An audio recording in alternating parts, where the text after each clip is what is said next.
Всем привет! Хочу поделиться таким личным опытом.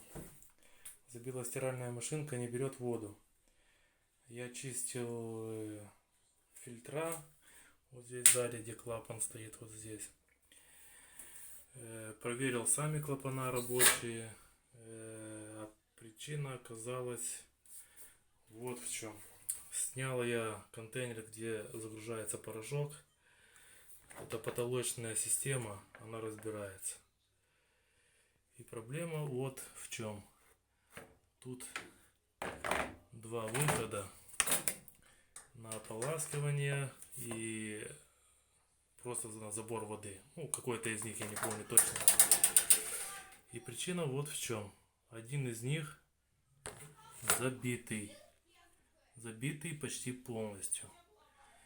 И вот я очень долго искал причину.